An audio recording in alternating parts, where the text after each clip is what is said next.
आप लोगों के साथ भी 2 दशक से जुड़ाव पिछले हूँ 2 दशक से, और एक एक व्यक्ति को जानता हूँ, आप काफ़ी समय से हैं।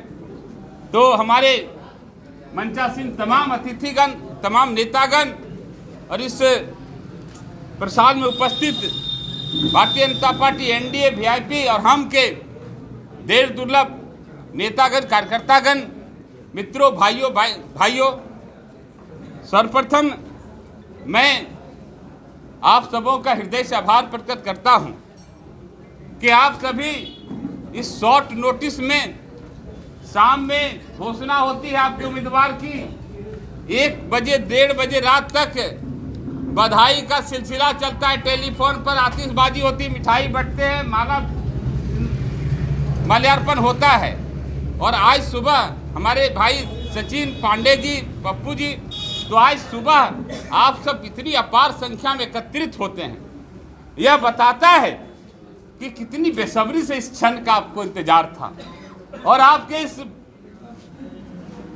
प्यार, इस स्नेह, इस एकता और राष्ट्र निर्माण, बिहार के विकास, आत्मनिर्भर बिहार, आत्मनिर्भर भारत के सपने के प्रति आप कितने सजग हैं। आपके इस समर्पण भाव का हम हृदय से मंच की ओर से आभार प्रकट करते हैं। आप सबों ने मंचासीन अतिथियों का माला पहनाकर स्वागत किया है। हम आप सबों पर पुष्प वर्षा करके अपने प्यार और सम्मान का इजहार करते हैं।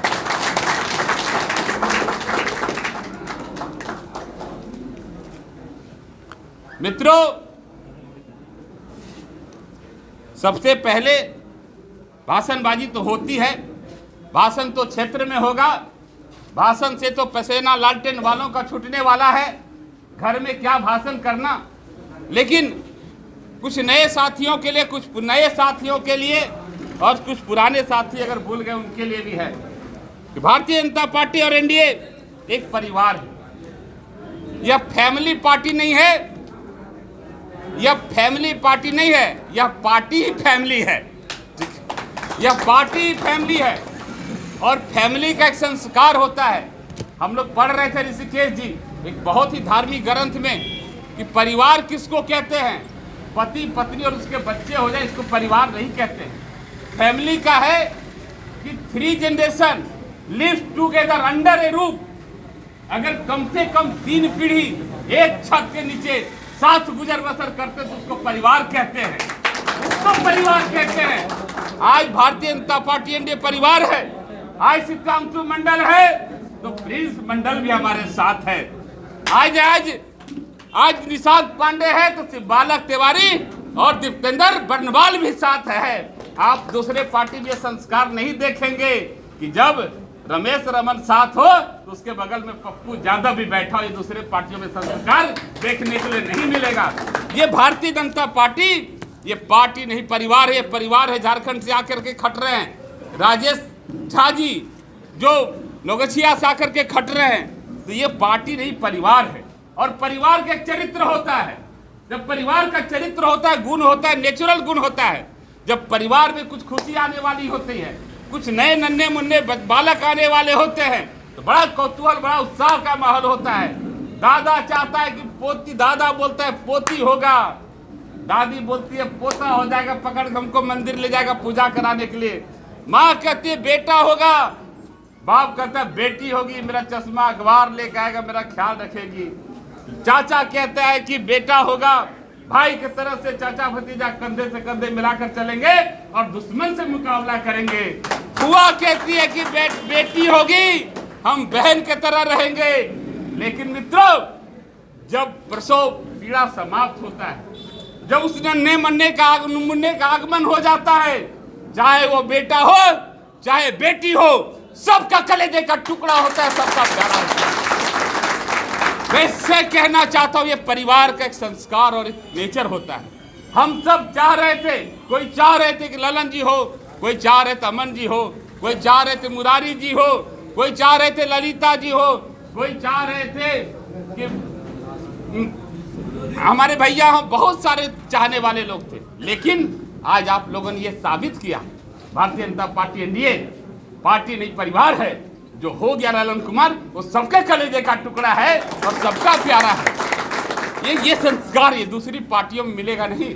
दूसरी पार्टियों में ये सब कहीं नहीं। भारतीय जनता पार्टी के हम कार्यकर्ता हैं, साधारण साधना सा कार्यकर्ता हैं और हमको गर्व है कि हम भारतीय जनता पार्टी के कार्यकर्ता हैं। मैं दावे के साथ कहता हूं, ललन कुमार किसी भी पार्टी में रहता, अगर अपना जान भी निकाल के दे देता, तो किडनी भी दे देता, उसको टिकट दे देता, टिकट लेने के लिए करोड़ों लाखों रुपया उसको डोनेशन पहले लेता, तब टिकट देता। ये भारतीय जनता पार्टी में है कि प्रत्याशी मैंने वो कार्यकर्ता देखता है, कार्यकर्ता की कार्य क्षमता देखता है, पैसा नहीं देखता है और कुछ नहीं देखता है। मित्रों, हम बात आगे बढ़ाते हैं, काफ़ी उब चुके हैं। मैं अपना सौभाग्य समझता हूँ कि आप, जब मैं चला था पटना से, ऐसे तो हम लोगों को इंडिकेशन मिल ही गया था, लेकिन हम लोग आधिकारिक घोषणा की वजह से हम लोगों को भी अब पार्टी मर्यादा में रहना था, सारी तैयारी हो चुकी थी। मैं वहाँ से चला था, पता नहीं क्या होगा। जदयू के लोग भी चाहते थे यह सीट पीरपैंती हो जाए, जदयू के फलाने कैंडिडेट, सबकी स्वाभाविक, ये स्वाभाविक चाहत है, ये कोई रणनीति या राजनीति नहीं, स्वाभाविक प्रक्रिया है। कौन नहीं चाहता हमारा वंश बढ़े, कौन नहीं चाहता हमारा परिवार बढ़े, चाहते थे। मुझे लगता था कि पता नहीं मैं किस तरह से इन सब चीज़ों का मुकाबला करूंगा, लेकिन जदयू के जब मैं पटना से चला तो जदयू के 5 बड़े बड़े नेताओं का फोन आया। हमारी बड़ी बहन, हम सब की नेत्री और पूर्व सांसद कहकशा परवीन जी ने मुझे बधाई दिया कि भाई मेरे, तुम्हारी बहन तुम्हारे साथ है, हर कदम पर तुम्हारे साथ है, तुमको किसी चीज़ की जरूरत हो आप हमको बताना। हमारे गार्जियन, हमारे अभिभावक पीरपैंती के लाल और मुख्यमंत्री जी के परम मित्र आदरणीय विभूति गोस्वामी जी का फोन आया। उन्होंने कहा ललन हम तुम्हारे साथ हैं। ये तदर्थ विवेका जी का फोन आया, पता नहीं इनको भी कैसे आउट हो गया था कि टिकट करीब कन्फर्म। इस तरह से पार्टी के कई लोगों का, बीजेपी के लोगों का, तो तमाम केंद्रीय प्रदेश के नेताओं का तो ये आया, लेकिन जब जदयू के बड़े नेताओं का, सीएम साहब के आसपास रहने वाले लोगों का फोन आने लगा और उनका आश्वासन आने लगा, मुझे लगा मैं एनडीए, मैं अकेला नहीं, पूरा एनडीए हमारे साथ है, हम लोग पूरी तरह से साथ हैं। अब विवेका जी, हम जब पटना से चले और हम जब लखीसराय पार किए, तो हमारा सौभाग्य है कि हमको आदरणीय पूर्व मुख्यमंत्री आदरणीय श्री जीतन राम मांझी ने अपने से फोन किया, ललन जी पिछले बार भी आपके पास आपके चुनाव जिताने गए थे, इस बार भी चुनाव जिताने आएंगे, सारे महादेव का सपोर्ट। मैंने समझा कि हे भगवान, ये भगवान मुझे तो मैंने कहाँ ला के बिठाया, मैं कितना भी आपका धन्यवाद करूं, कुछ भी करूं, कितना भी माथा फेंटूं, कम है। तो मित्रों, ये सब चीज़ था। जब मैं यहाँ आया, मैं 2 दिन यहाँ घुरा फिरा, मैंने अपने खास कोर कमेटी, मैंने कोर ग्रुप के 1-2 लोगों को, मित्र मनोज महतो जी थे, राकेश सिंह राठौर जी थे, सुनील जी थे, और ये लोग मैंने हमारे करीबी के थे, संजय यादव। मैंने इन लोगों को अपनी बता दिया कि करना क्या क्या, पार्टी जब घोषणा कर, लेकिन ये सब कर करके आपको रखना है, लेकिन बताना भी किसी को नहीं है। फोन आते रहे, हमने गछा भी नहीं, बोले नहीं अभी नहीं हुआ, गछा भी नहीं। लेकिन अभी 3 दिन पहले हमारे आदरणीय अभिभावक पीरपैंती के लाल विभूति गोस्वामी जी आए, गोपनीय तरीके से मुझे बुलाया, मीटिंग हमारी हुई। शायद मुझे यहाँ बोलना चाहिए कि नहीं बोलना चाहिए, लेकिन आपके हौसला अफजाई के लिए बोलना बहुत जरूरी है। हमारी उनके साथ मीटिंग हुई 1 घंटे की। उन्होंने पहले तो बधाई दिया, पुनः तुमको बधाई देता हूँ, और उन्होंने कहा कि देखो ललन, जितना तुम प्रिय भारतीय जनता पार्टी के हो, उतना ही प्रिय जनता दल यूनाइटेड के भी हो, और जितना तुम्हारे डिप्टी सीएम सुशील मोदी जी प्यार करते हैं, उससे जरा भी कम हमारे मुख्यमंत्री नीतीश कुमार तुमको प्यार नहीं करते हैं, कहीं बराबर प्यार करते हैं। और दोनों नेताओं का डायरेक्ट निर्देश है कि ललन को अच्छे से चुनाव जिता करके लाइए, उनको जिस भी तरह की परेशानी हो, जिस तरह की मदद की जरूरत हो आप दीजिए। ललन को अगर पैसे की जरूरत है तो पैसे दीजिए, और वो जदयू कोटा में, जदयू खाता में, जदयू प्रदेश कार्यालय में लिखवा दीजिए, बीजेपी कार्यालय में लिखवाने की जरूरत नहीं हो, जदयू बहन करेगा। वैसे मुझे गर्व हुआ, और मुझे कुछ ऐसा गिफ्ट मिला, मैं जिसे पाकर गदगद। मैंने कहा चाचा, हम भारतीय जनता पार्टी के स्वाभाविक उम्मीदवार हैं, एनडीए के उम्मीदवार हैं, हमारी पूरी कोशिश रहेगी कि आपको तंग नहीं किया जाए, लेकिन मैं आपको विश्वास दिलाता हूं, अगर लगेगा कि बगैर आपको तंग कर किए काम खराब हो जाएगा, प्रदेश में नीतीश जी की, सुशील मोदी जी की एनडीए सरकार बनने में कोई बाधा उत्पन्न हो जाएगी, फिर बगैर किसी संकोच के 12 बजे रात में मैं हर मदद मांगने के लिए आपके दरवाजे पर आ जाऊंगा। चाचा, मैं आपको विश्वास दिलाता हूं, मैं संकोच और लिहाज नहीं करूंगा। और मुझे गर्व है कि ऐसे ऐसे टीम, ऐसे ऐसे लोग आज बूथ से लेकर सेंट्रल कमेटी, प्रदेश कमेटी तक के लोग हमारे पास बैठे हुए हैं। हमें अभी विवेका जी कह रहे थे चुनाव जीतने की बात हो रही, आप सभी ऋषिकेश जी आपको बहुत याद रहता है, एनडीए के साथी सबको याद, विवेका जी गवाह हैं।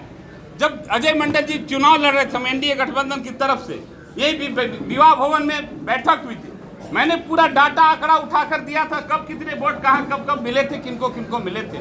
और मैंने कहा था कि बुलो मंडल को कम से कम 50,000 वोट से पीछे करके भेजेंगे, हरा के फिर 35 से भेजेंगे, और वो 50-62 में गया था।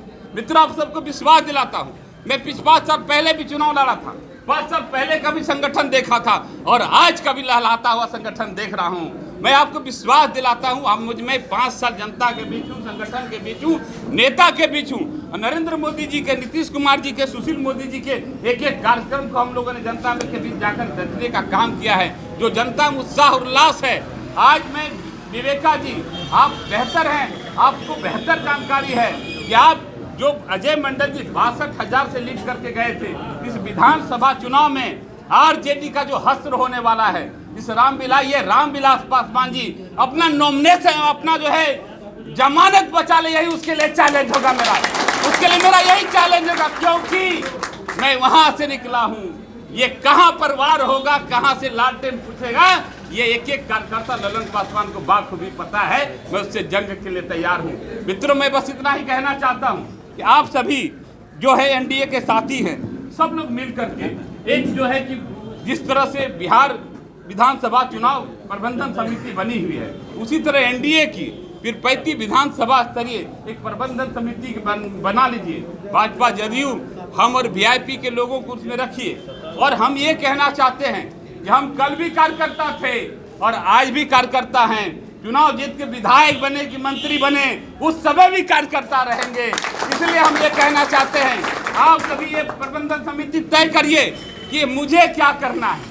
मैं प्रत्याशी कार्यकर्ता के नाते मुझे एक दिन पहले रूट चार्ट दीजिए, यहाँ जाना है, इसको मनाना है, ये करना है। मैं चाहता हूं कि प्रबंधन के काम से, बाकी शिवों से काम से हमको मुक्त कर दिया जाए, मुझे जनता जनार्दन के पास जाने दिया जाए, और फिर से जो है ये तेजस्वी यादव का जो फिर से जंगल राज लाने का जो सपना है, उसके सपना को मुझे चकनाचूर करने दिया जाए, और रामविलास पासवान के जमानत को भी जब्त कराने दिया जाए। मैं बस यही चाहता हूँ मित्रों, मैं इससे ज़्यादा नहीं चाहता, और आप जो भी निर्णय करेंगे वो मुझे कबूल है। और मैं कहना चाहता हूँ, नॉमिनेशन के लिए विवेका जी ने कह दिया है, आप चाहते हैं कि मैं विधायक बनकर यहाँ काम करूँ, विधायक बनने के बाद मैं जाकर भागलपुर में तारीख न करूँ 10-15 साल, तो आप 2 व्यक्ति का अलाव है, प्रस्तावक को 2 जाना है। अगर 1-2 से 1 सेट में मैंने हम फॉर्म भरते हैं तो 2 व्यक्ति जाएंगे, मैं 4 सेट में फॉर्म भर रहा हूँ, तो 8 व्यक्ति जाएंगे, वो बारी बारी से जाएंगे, प्रस्तावक एक एक करके घुसेंगे। हम ये चाहते हैं कि प्रबंधन समिति ऐसा कुछ निर्णय लीजिए कि कम से कम सभी मंडल अध्यक्ष और सभी वर्तमान अध्यक्ष, उनके साथ पूर्व अध्यक्ष, ये 10-12 लोग 2-3 गाड़ी में चलिए और सब गाड़ी में बैठे रहिए। हमारी गाड़ी एसडीओ साहब के गेट पर रखिए, गेट खोले कि सीधे अंदर घुसे, हमारे साथ भीड़ भाड़ का फोटो नहीं खिंचावे, आप लोग के साथ भी भीड़ भाड़ का फोटो नहीं खिंचावे। सब कुछ पेपर ऊपर सब वकील साहब तैयार करें, साइन करके आ जाएं, और आ करके फिर आप लोगों के बीच में मंडल वाइज बैठक कीजिए, पंचायत वाइज बैठक, शक्ति केंद्र वाइज बैठक करिए। हम हर दिन उपलब्ध हैं। आप कहेंगे तो 3 तारीख तक, जब तक वोट नहीं गिर जाता है, जब तक जो है कि क्षेत्र का कमल छाप का बटन दबा कर ईवीएम मशीन में पैक नहीं हो जाता, तो मैं घर भी नहीं जाऊंगा। अगर आपका आदेश हो जाता तो मैं क्षेत्र में ही बना रहूंगा। लेकिन ये नॉमिनेशन का जो भी फिर भी आप लोगों का जो अरमान हो, मैं 1000 लोगों के अरमान और शौक के लिए 1000 मुकदमा झेलने के लिए तैयार हूँ। लेकिन एक चीज़ याद रखना पड़ेगा, बिहार में भी आपकी नीतीश कुमार जी, सुशील मोदी जी की सरकार है, केंद्र में भी आपकी नरेंद्र मोदी की सरकार है। अगर हम आचार संहिता का पालन नहीं करेंगे, अगर हम कोविड के नियमों का पालन नहीं करेंगे, कोविड कंट्रोल की जिम्मेदारी हमारी है। बदनामी हमारे नीतीश कुमार जी की होगी, बदनामी हमारे सुशील कुमार मोदी जी की होगी, बदनामी हमारे नरेंद्र मोदी जी की होगी। इसलिए प्रबंधन कमेटी के लोगों से हमारा आग्रह है कि इन सब चीज़ों को भी ध्यान में रखते हुए निर्णय लीजिएगा और आपका निर्णय हमारे लिए सर्वोपरि है। मैं अंतिम बात कहना चाहता हूँ जो अनिवार्य है मित्रों, जो जानना चाहिए कि मैं हमारे पार्टी में अभी एक नए साथी ज्वाइन किए हैं। मैं ये आपको याद रखना चाहिए, ये भारतीय जनता पार्टी एनडीए है। ये जो है पार्टी नहीं परिवार है।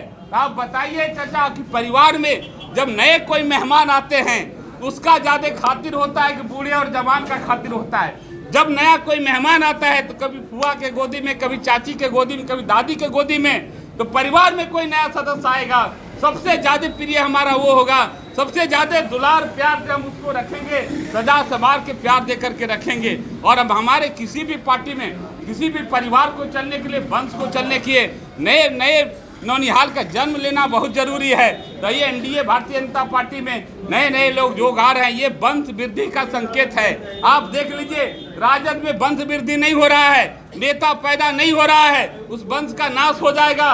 कांग्रेस ने नेता पैदा नहीं करने दिया, कांग्रेस का नाश हो गया। लेकिन भारतीय जनता पार्टी में रोज नेता पैदा हो रहे हैं, सब जाति सब धर्म के नेता पैदा हो रहे हैं। भारतीय जनता पार्टी का वंश वृद्धि करेगा, पूरे भारत पर राज करेगा, परम वैभव पर पहुंचेंगे और हम अपने लक्ष्य को प्राप्त करेंगे। मित्रों, ये इसलिए भी जरूरी है कि सत्ता पाने के लिए संतोष जी हैं।